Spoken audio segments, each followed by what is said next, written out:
টি-20 বিশ্বকাপ জেতার পরেই সেই ফরম্যাট থেকে অবসর নিয়েছেন রোহিত শর্মা। আপাতত তিনি ছুটিতে, শ্রীলঙ্কার বিরুদ্ধে একদিনের সিরিজে খেলবেন না। এর মাঝেই তিনি নিজের ক্রিকেট ভবিষ্যৎ নিয়ে উত্তর দিলেন, জানালেন টেস্ট এবং একদিনের ক্রিকেটে তাকে আরও কিছুদিন খেলতে দেখা যাবে। আমেরিকা ডালাসে একটি অনুষ্ঠানে হাজির হয়েছিলেন রোহিত। বিশ্বকাপ জেতার পর অবসর নেওয়া প্রসঙ্গে তিনি বলেন, বিদায় জানানোর জন্য এর থেকে ভালো সময় পেতাম না। আমার শেষ ম্যাচ ছিল ওটা। এই ফরম্যাটে খেলা শুরুর পর থেকে সময়টা উপভোগ করেছি, প্রতিটা মুহূর্ত উপভোগ করেছি, তাই ট্রফিটা জেতার জন্য মরিয়া ছিলাম। এরপরেই নিজের ভবিষ্যৎ নিয়ে মুখ খোলেন রোহিত।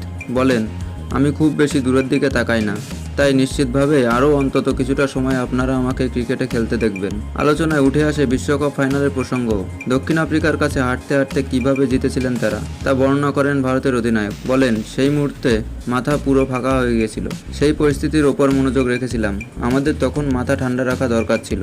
ওদের যখন 30 বলে 30 রান দরকার ছিল তখন চাপে পড়ে গিয়েছিলাম ঠিকই, কিন্তু পরের 5 ওভারে আমরা বুঝিয়ে দিয়েছি মাথা ঠান্ডা রাখলে কী কাজ করা সম্ভব।